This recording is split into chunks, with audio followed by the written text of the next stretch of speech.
anytime? Oh, not Cat. Oh my God, I apologize. Definitely not Cat. They're on the same team. Anthony Edwards. Anthony Edwards. Oh, that was a horrible. Oh my! After all that, I messed that up. After all that, oh my God. Now Cat is a character as well. I know what you're talking about. Oh shit! Yeah. People be getting on him for that, but no. I mean, Anthony Edwards. He's too much of a negative for the face of the league, and he leans into that nigginess. So, but he hasn't won either. The skills, that's another thing too. Yeah, 100%. He was almost. I mean, gosh, what was it? What was it last year when the Timberwolves went to the championship? I think it was 2 years ago. Conley was on the squad, and Mike Conley, he got he probably squeezed out another year or two, right? And Anthony Edwards, after they lost, he was like, man, I'll be back here. I ain't tripping, right?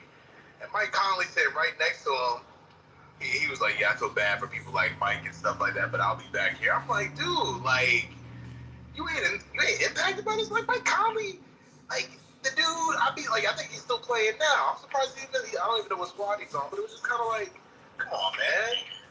This was Mike Conley's only chance at a championship. And I wish you could care a little more about the L. Yeah, Mike Conley one of those players that when your kids are, 19, 20, you're talking to them about basketball. He's like, oh, we had this player named Mike Conley.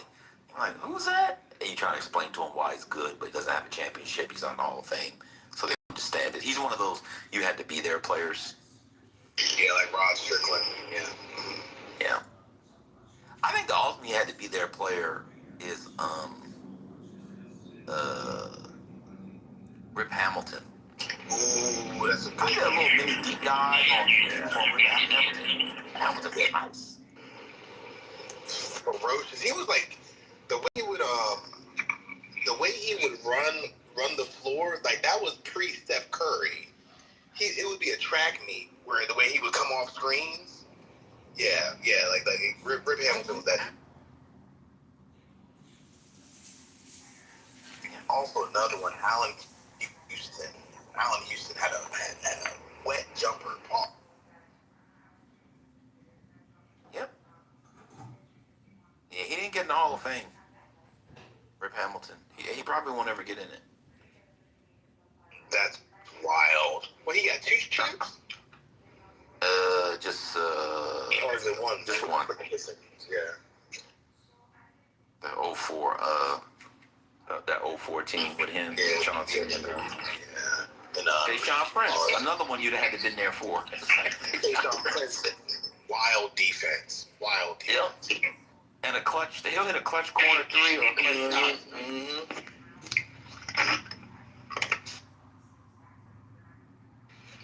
I remember watching. I remember I was in my dorm room watching the Mouse and the Palace live. I had some peoples over in my room, and I was like, man, we just chilling.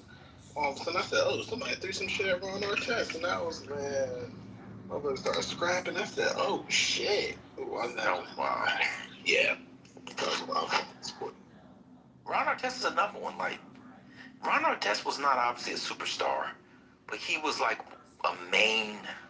How do you describe that player? Would you call Ron Artest a star? I guess he was a star. I would say he was a role player. I think he was a good, strong role player. Definitely a defensive presence. Give you a nice little clutch 3 here and there. He developed that 3 over the course of his career too. He was never really an offensive threat.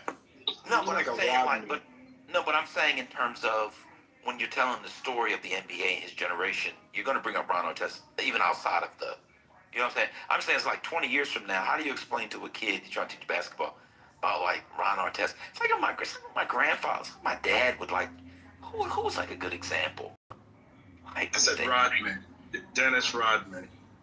No, I think Dennis Rodman's in the Hall of Fame though. In the Hall of Fame. Yeah, Ron Artest can rebound like Rodman, or could he? I think Rodman's in the Hall of Fame. Better defense too, for real. Let me think of somebody. I'm trying to think of somebody maybe in football. My dad would tell me about some random safety from the 1970s I never heard of. Right. He was really good. I'm like, he's not in the Hall of Fame. He's like, oh, he had to be there. That's how I feel like Ron Artest was, because he played a role in those Lakers championships. It's kind of like a Rod, like maybe like one step below, like a Rod Woodson. Really good, definitely Hall of Famer maybe in some people's books, but like easily forgotten. Well, the Basketball Hall of Fame is the easiest one to get into. Yeah. Like Jalen Brunson. Like Jalen Brunson just came on the TV, right? Like in 25 years, people was like, oh man, there was this guy to the Knicks. They always came up short, but he was really good. He had some great games, like on a random Thursday night in May during the playoffs. You just wanted to see what Jalen Brunson was going to do. Like, huh? Donovan Mitchell was a whole bunch of them on here, like in 25 years. How do you explain Donovan Mitchell in 25 years? Underachieving guy whose career got fucked because they sent him to Utah and then Cleveland. Like, how do you explain Donovan Mitchell?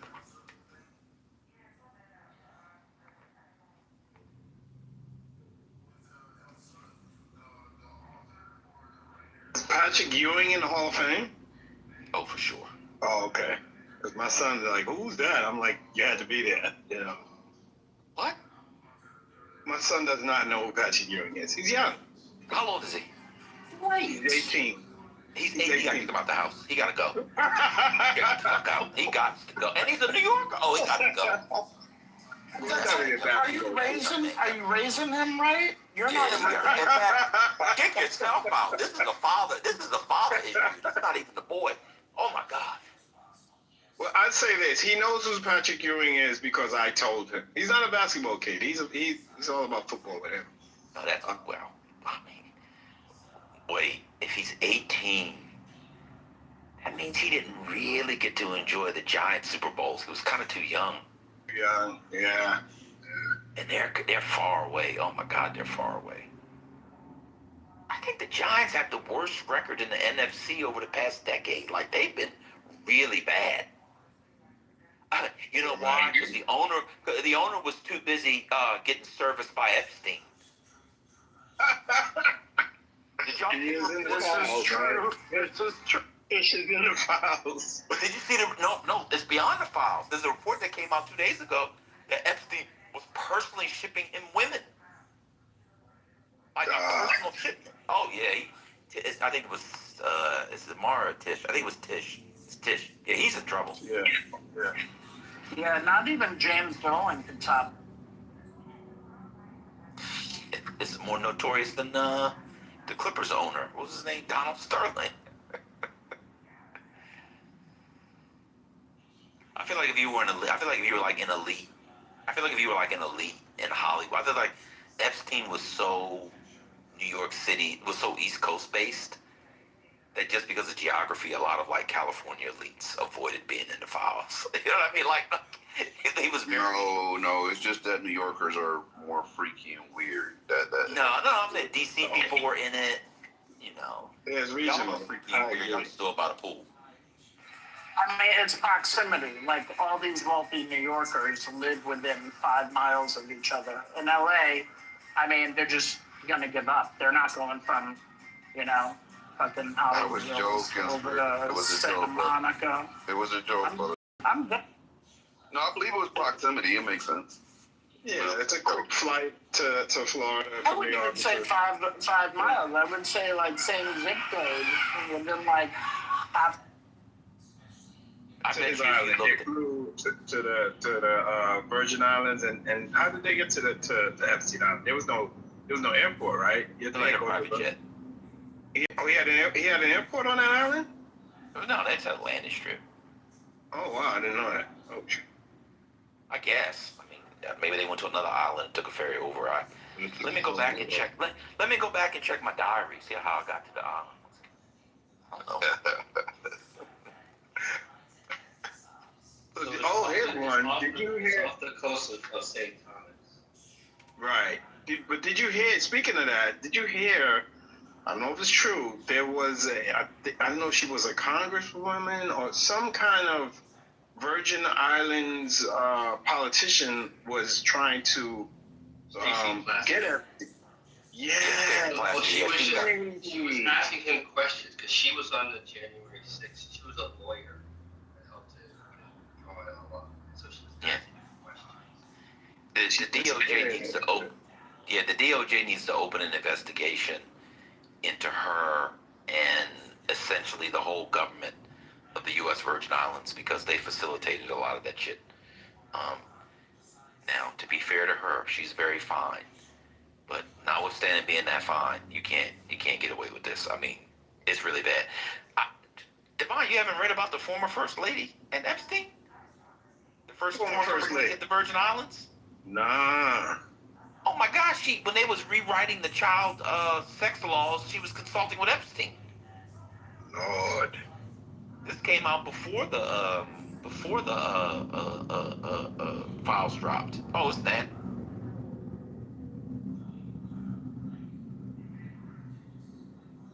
In the UK, that they were trying to rewrite laws about rape or something, and they voted it down. Did you guys see that? Shit is fucking global. I can never forgive Chomsky. So his legacy is ruined for me. That's the big one of the big takeaways for me when it comes to You the life. haven't been able to rationalize it somehow?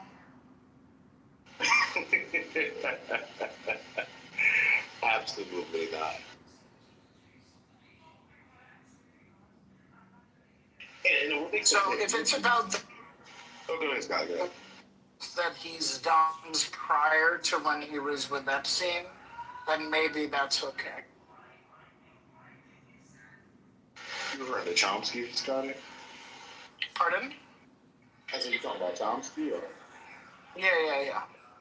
No, but it's that was the biggest disappointment, to be honest. Yeah, I was just like, dang. I mean, and the thing is, Chomsky's made a career out of like, condemning the wealthy and shit like that. Fuck around and find out he's taking planes with this motherfucking shit. That picture was crazy. I told y'all the American left. I've been trying to tell you this for years now, Black Free. The American left is, without a doubt,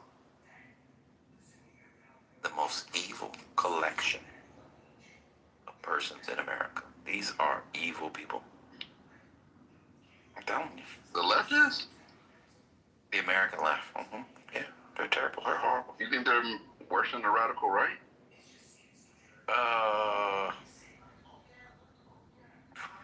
Given the Epstein files, Chomsky, maybe. So Gemini. Can we go outside of the Epstein files and just look at political violence and political murders and just go with that? I'm not talking about like those like regular people. I'm talking about like the elites. Oh, okay, never mind. I mean, Gemini, are you familiar with Noam Chomsky? No, I'm not. Yeah, he, very famous when he's like 98 years old. He's an old guy, maybe 95. So he's definitely. No, I think he's 98. 98. He's not like old. Damn. But he is probably the most important leftist of the second half of the 20th century. Oh, for sure. Very famous intellectual. What's his name again so I can do my due diligence? No, Chomsky. Yeah.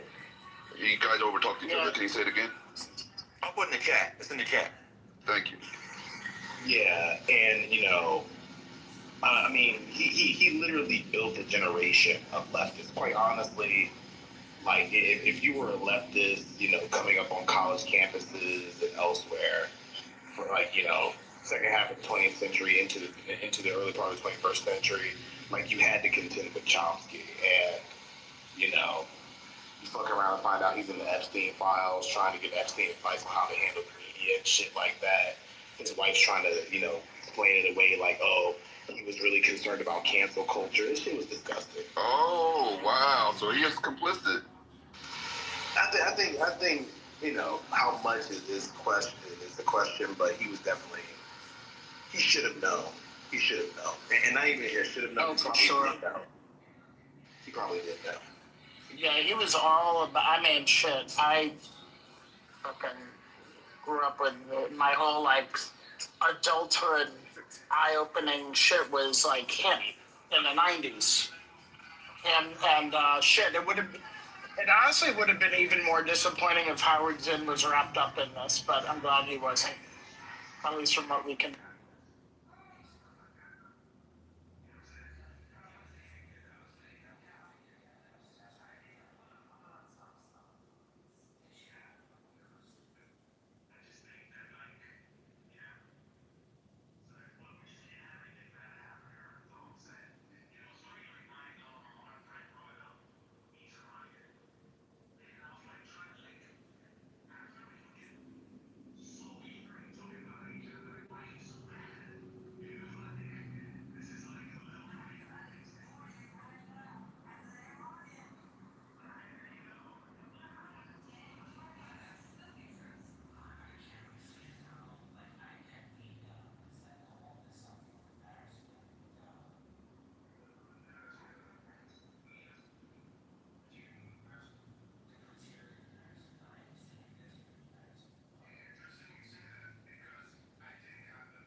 watching All-Star game?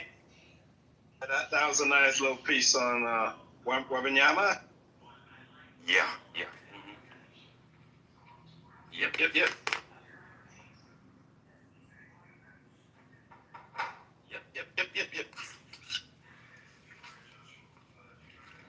Went to the Shaolin monks for healing. That's the next level shit right there. Gotta do what you gotta do. Wait, so question on the All-Star, do they still do like the home team venue advantage or something? If the East wins or the West wins? Oh, they don't do East-West no more. Oh my God. There's now USA World. Oh, I don't even know what's going on. There's so many world players, they do US versus the world.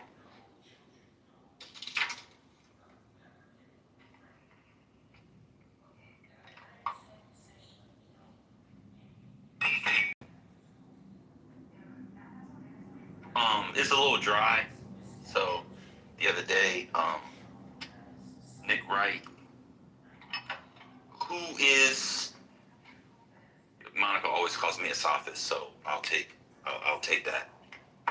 Nick Wright might be the greatest sophist in American life. Like, his sophistry is incredible. But anyway, he suggested the way to improve the All-Star game was to make it white versus black. You know what? Couldn't do it, but wouldn't mind seeing it.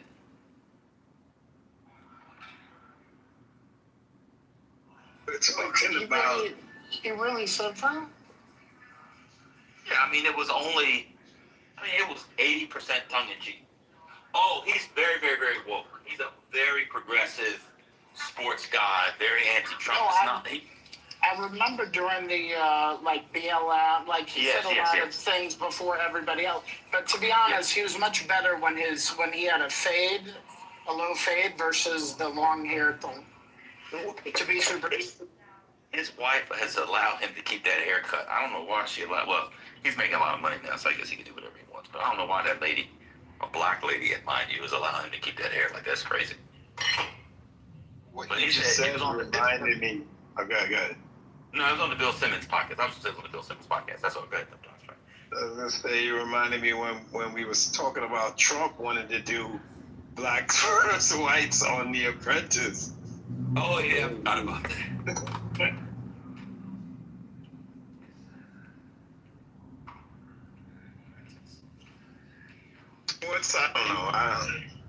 I don't know. Sports, if you're good, you're good. I mean, people will argue, whatever.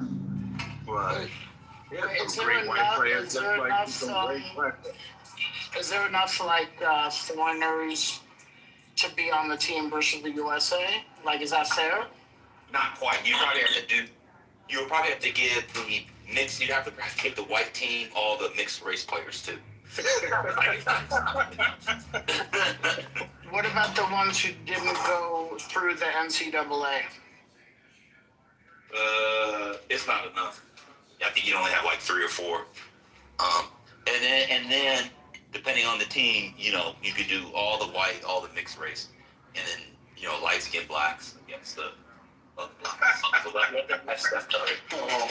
Come on, wasn't the slam dunk contest just kind of like filled with light skinned black folks? The slam dunk contest was an abomination. Yes, it was. They need to refigure the it out. props and it was dry. It was definitely dry. I think a part of it is also we don't know who these motherfuckers are. Yeah, that part. Like, who gets chosen? That doesn't make sense. Did you see the one guy's dunk where he basically did your standard dunk? He literally just went up the through the key and just dunked. Did y'all see that one? Yes. Oh, the dancing guy, he kept dancing after every. It's like, is this a dance competition or a slam dunk competition? The All-Star game is going to be, All-Star weekend is going to be terrible for some time. There was a time when the All-Star game used to bring out celebrities. It was big time.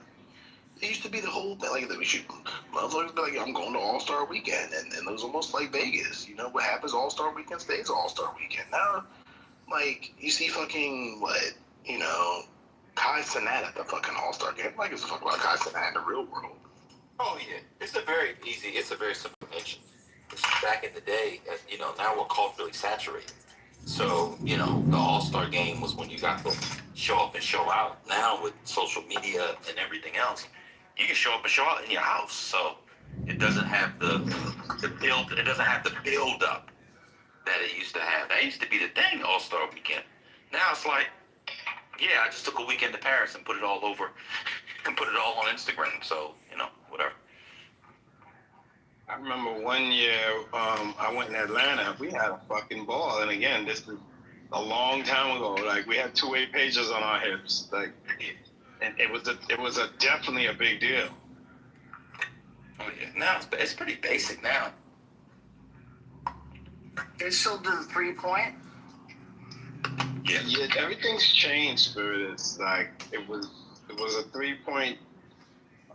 The one I watched, it was teams, so they had Team Knicks. You guys brought up Allen Houston. Allen Houston was a part of it with, I'm bad with names. It was a father-son thing.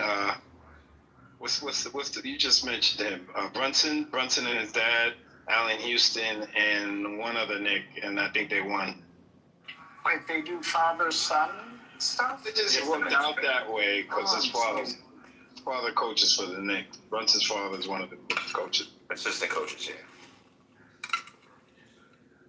Jane, the test is called the brown paper bag test. Jane said it. She asked how would you parse the. I said there's a test. It's just, the NBA, with LeBron phasing out, with Steph phasing out, like, it's going to be tough to really get excited about for some time until you get a good group of stars. And quite honestly, like, a lot of folks just don't want to be that. I mean, you mentioned Anthony Edwards earlier, man. It's kind of like, he could have been that dude, but like these little niggas just in a different place when it comes to how they understand their relationship with sports. I mean, if what Patrick Beverly said is true, which is like 70% of the players don't actually care about playing basketball, just don't care, then ain't nobody really going for a championship like that unless, like, you put together a really strong team that works together. But you're not going to have, like, one of these major superstars like, hey, listen, like, I'm about rings.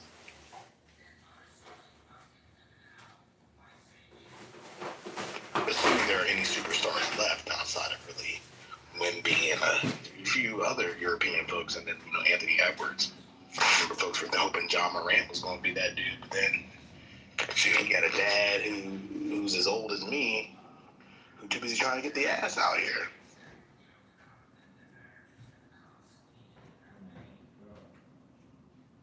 Yeah, it's pretty bad. I've said this, and this might be pseudo, but I don't care. I think it's true. I think championships have never been less important. I don't even evaluate players anymore based off chips. Well, at least it doesn't weigh as much in the evaluation as it used to. It's just a different thing. It's about narrative. It's about storyline. The Seahawks won the championship in football, the fucking Super Bowl. Nobody gives a fuck. That's right. Nobody cares. Now, part of that is so nobody cares about the Seahawks. But it's obviously a team that just won a Super Bowl with no resistance, which has the 7th most cap space, with the second-year coach, and, Sam Darnold trying to those prime. You would think, and Vegas has them as the odds-on favorites, along with the Rams, to win the championship, right? You would think people, you talk about the Seahawks, nobody cares. I saw stories about the Steelers waiting for Aaron Rodgers. Why do we care about the Steelers and Aaron Rodgers? It's all narrative. The on-field, I think, now is secondary. It's clearly secondary to off-field, but I could be wrong. So the sports industry has essentially, like, become another form of reality television where, these sports talk guys have the serious reporting anymore. Have you seen that clip, anybody, of, it was Stephen A. Smith. He's dressed in arguably the worst outfit of the millennium. And he's walking onto the court in the, I think it was Staples Center for the Lakers. Has anybody seen that clip? I think so. He has no shame of wearing pastel at any time, like, in the year. The motherfucker just does it. Like, Easter outfits every fucking day. Well, this time he might have been wearing like a brown suede leather thing. But the way he was walking on, it suggested he was more important. I remember, It suggested he was more important than the game they were about to watch.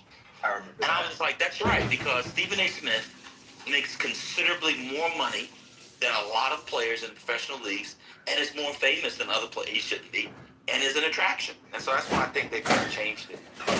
You know, they kind of changed it into that, man. It's just not, the on-field stuff, it's not,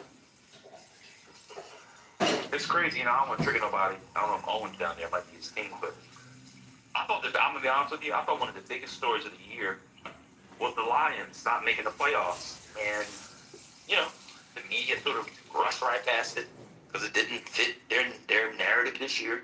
And it wasn't a big deal, you know, going to the narrative for next year. So, yeah, I don't really care about the on the field, on the court stuff. That's just my own, it's my own pseudo take. I could be wrong. I think that's right. I'm in Rod St. Brown. That kid, he's a special kid. And I'm disappointed about the Bears, too. I feel like the Bears would have gave us a better game. I don't know what the fuck happened. I think the Bears would have fared better against, I don't know if that in my division or against the Seahawks. Did you see that play? Did you see that play that Caleb Williams came through with? Yeah. Like, to take him to overtime? Yeah, Like, you know, and Ben can check it. I said that the Bears had a legitimate shot of taking it to the chip, and they were right there. They were right there. Caleb Williams played his ass off in some respects. You know, so, you know, it's like, he'll get a shot. Anybody with that boy. Hey, Devon, you talked about stuff. I'm on St. Brown. I think he went most viral last year when his dad was on his podcast. Did you see that?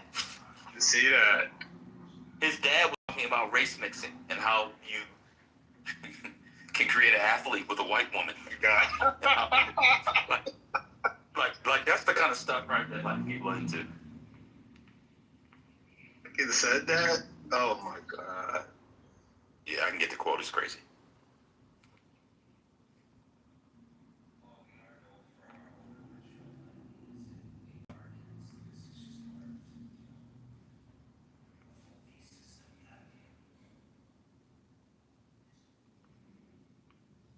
So that commercial? It made a Michael Jackson movie coming out. Yeah, it's got his nephew. Oh, That's shit. Jermaine's son. Wow. Yeah, it's supposed to be good.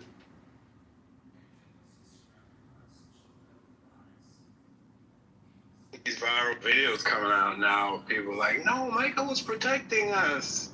Michael was protecting. Where was that during the time of the persecution of Michael Jackson? I just feel like it didn't exist. It's crazy. Did you see the Broadway show yet? I didn't see that. Oh, you should take your wife. They say it's the best show in New York. Yeah, appreciate you. Did you see Spiritus? No, but everybody that I know that went said it was absolutely fantastic. And these are like people who love MJ and would normally be side-eyeing it. Yeah, exactly. And they absolutely. Yep.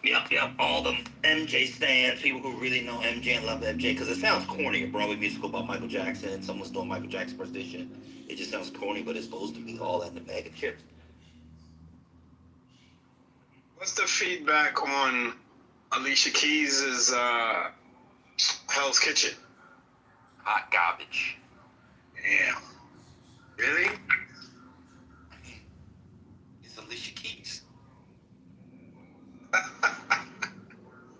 Imagine Alicia Keys' music if she wasn't that fine. Like, just Just take 30 seconds to imagine Alicia Keys' career, and she wasn't that fine. Right? Yeah, that's all you need to know. Yeah, it's garbage.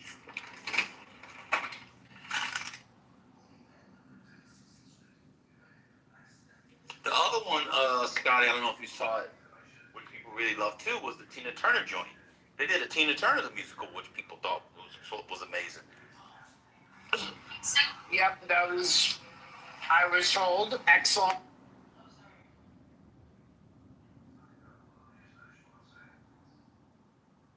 I mean, Broadway has had quite a resurgence over the last, I don't know, 8 years. They worried about the COVID, but it came back with a vengeance.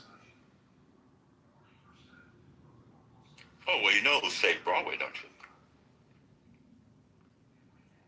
One man saved Broadway. You know who it was, don't you? One man saved Broadway. Let me think about this. Well, if you don't know right away, I can tell you. You're never going to fucking figure it out. Want me to tell you? Sure.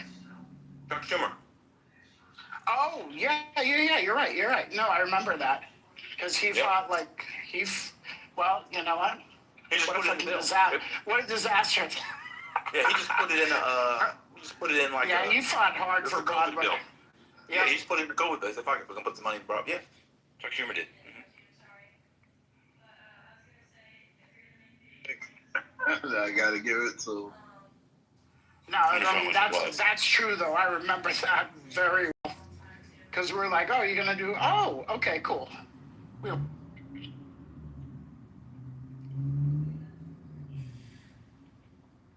he led efforts to save our stages. They raised $16 billion. $16 billion. Total. I think he got $500 million from the government alone. And I guess they did other fundraising. Yeah, he was big. Oh my God.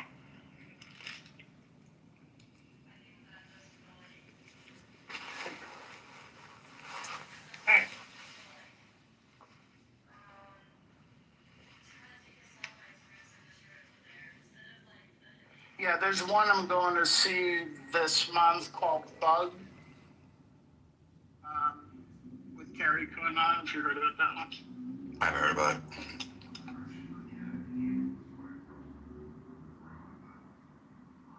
Yeah, I got a few on my list this spring.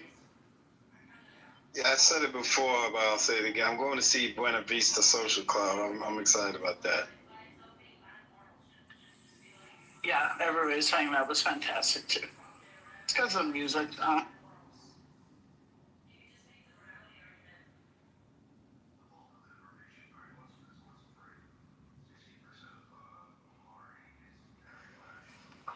We're going to MoMA. We're going to MoMA once the weather breaks too. Well, do you know MoMA's inside? You know? No, it's the trip. We're taking a lot of people, and so we're waiting for the weather to break.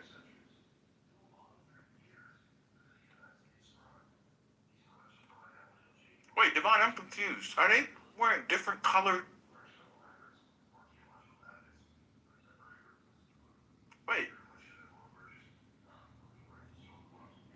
Wait a minute. The All-Star game? I'm confused. Saying, Wait a minute. Are half the team playing? Half the game? Wait, new All-Star. Oh, here it is. I think it's squads. Oh, there's 3 teams.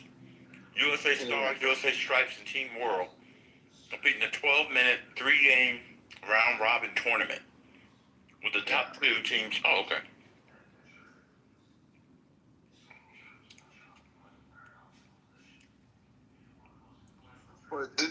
How did they decide who's on the World and who's on it? You didn't have because I feel like there's players on Team World that are American. Or am I confused? No, I think they're not confused. I saw that too, but maybe they were able to claim heritage. I don't know. Right. Okay. Because Siafa makes sense. Carl Anthony Towns. Dominican, I believe. Are they doing first generation? Or what? How it tethers? We don't know. This is World and USA. And there's a third team. Team Stripes, USA Stripes. So there's 2 USA teams.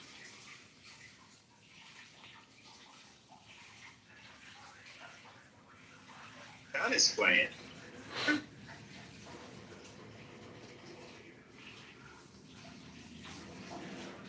At all the events, he ain't do shit. Just chilling.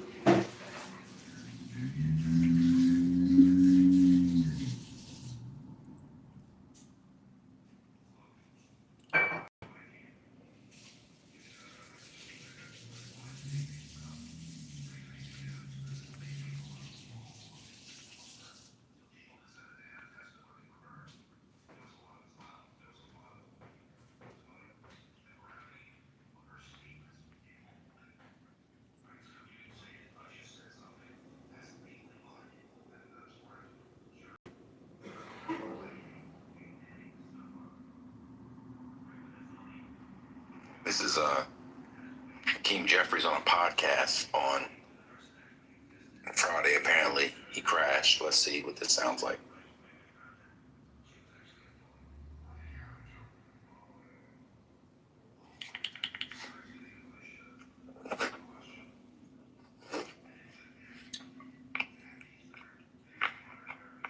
With impunity. Representative, may I? Yes. I'm going to give you some numbers. Just today, it came out that ICE is using $38 billion to convert warehouses into camps. I'm going to call them concentration camps. Your colleague, Representative Raskin, went to just yesterday in Maryland and said there were 60 people cramped like sardines in one room who only had access to one toilet.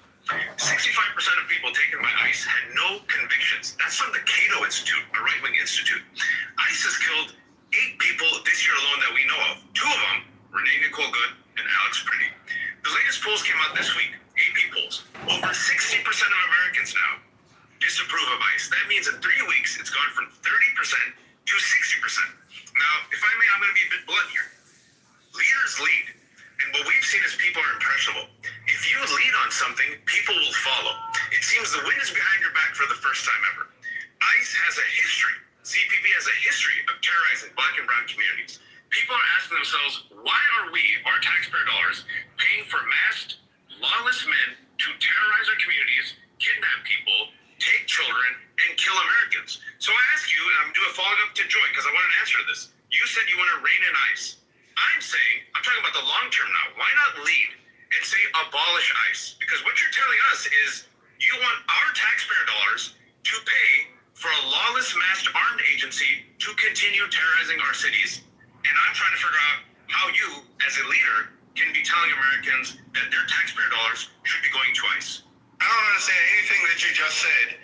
I don't understand anything that you just said to me when I've made clear that taxpayer dollars should be used to make life more affordable for the American people, not brutalize or kill them. That's the whole reason we're in this fight right now. That's the whole reason the DHS is getting ready to shut down. That's the whole reason why you agree with me and Joy, abolish ICE. Listen, I'm going to use the language that I want to use. You can use the language that you want to use. And the language that I'm using right now relates to these type of bold, meaningful, dramatic changes that are designed to save lives right now in communities that look like the ones that I represent. And that's the goal. So let me ask you this. Yeah. And I hear what you're saying. Every single Democrat together in the House and in the Senate is what we're trying to do to give us the best shot to win this fight right now while we're in the minority. My question, though, is more about... Did you guys hear that?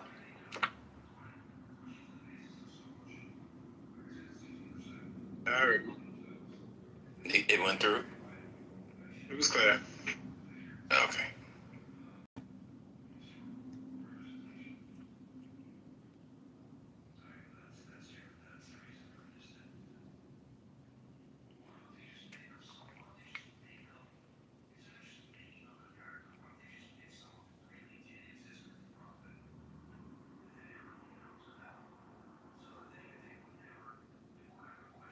That was Hakeem on a podcast. Yeah, it was Joy Reid and Wahashat Ali. Their podcast. That's about as emotional as you'll get Hakeem Jeffries. I mean, a lot of times these people just want the politicians to say the thing, the way they want it said. I've said on the app I'm in favor of getting rid of ICE and bringing INS back or whatever, but I don't know. The like podcast. You come on my podcast, you need to say what I want you to say, and if you don't say it the way I want you to say it, or say exactly what I want, or agree with me, I'm gonna moralize. And it's like, that's not.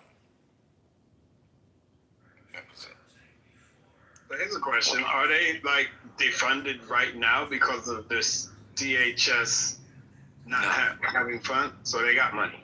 Yeah, ICE got money from. Yeah, ICE got money from that bill they passed last year, the BBBB Act. But and I think Border Patrol does as well. But I think a lot of the other things in ICE don't.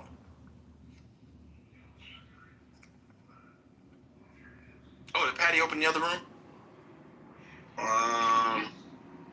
Yeah, 4020 been open for a minute. Yeah.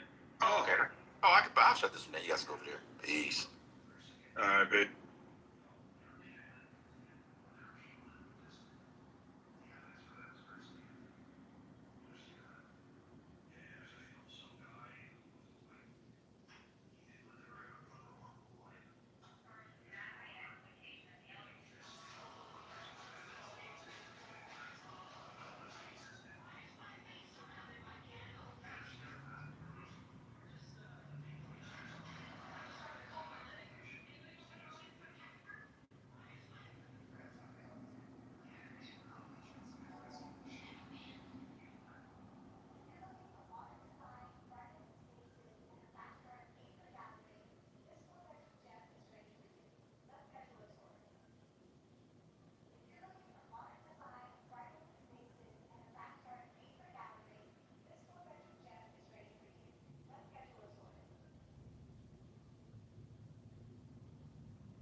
weirdo. You guys are out here 7 days a week talking about the same fucking topic, and I'm weird.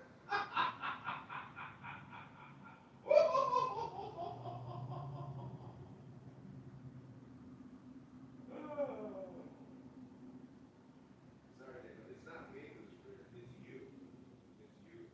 It's not your tribe who's weird. You guys keep doing the same fucking thing every day. What the fuck's wrong with you? Hello?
Did you hear when Just he a said second. they're not They're gonna rushing to die. die? Imroz, just a second. This guy, they said they're gonna die anyway, so let's just get killed. Because of the Palestinians. Yes, because of let's commit suicide. They call commit suicide. Dude, no, listen, in the scenario that you're talking about, they're not committing suicide. No, listen, in the scenario we're